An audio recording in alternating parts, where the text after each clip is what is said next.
বিভিন্ন গ্রহে বছরের ব্যাপ্তি বিভিন্ন রকম কেন? আমাদের সূর্যকে ৮টি গ্রহ প্রদক্ষিণ করে। অনেকটা উপবৃত্তাকার কক্ষপথে তারা সূর্যকে প্রদক্ষিণ করে থাকে। পৃথিবীর অধিকাংশ স্থানে ভিন্ন ভিন্ন ঋতুর মধ্য দিয়ে আমরা পূর্ণ একটি বছরের অভিজ্ঞতা লাভ করি। শুধুমাত্র বিষুবরেখায় বছর জুড়ে আবহাওয়া প্রায় একই রকম থাকে। জ্যোতির্বিদ্যা অনুযায়ী সূর্যকে একবার প্রদক্ষিণ করতে পৃথিবীর যে সময়ের প্রয়োজন হয় সেটিই হলো ১ বছর। পৃথিবীতে সেটি ৩৬৫ দিন। সূর্য থেকে আমাদের দূরত্বের সঙ্গে এর সম্পর্ক রয়েছে। এটা এত দূরে যে আমাদের গ্রহকে একবার প্রদক্ষিণ শেষ করতে ৯৫০ মিলিয়ন কিলোমিটার পথ পাড়ি দিতে হয়। গ্রহগুলোর তুলনায় আকারে বিশাল সূর্য ব্যাপক পরিমাণে মাধ্যাকর্ষণ বল নিঃসরণ করে।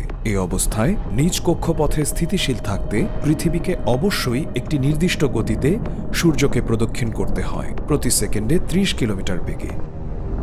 যদি আমাদের গ্রহের গতি একটুও ধীর হয়, এটি আমাদের নক্ষত্রের আরও কাছে চলে যাবে।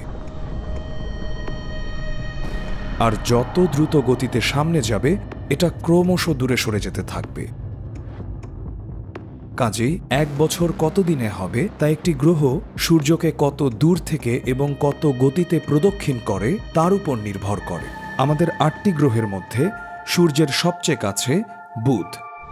এর কক্ষপথ পৃথিবীর চেয়ে অনেক ছোট, কিন্তু যেহেতু এটি সূর্যের অনেক কাছে, তাই সেখানে সূর্যের মাধ্যাকর্ষণ শক্তির প্রভাবও অনেক বেশি।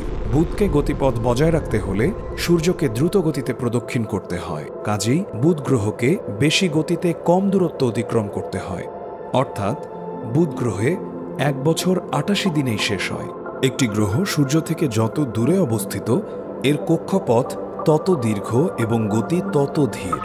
বিশ্বাস করতে কষ্ট হবে, কিন্তু সবচেয়ে বাইরের দিকে থাকা গ্রহ নেপচুনের ১ বছর আমাদের পৃথিবীর ১৬৫ বছরের সমান।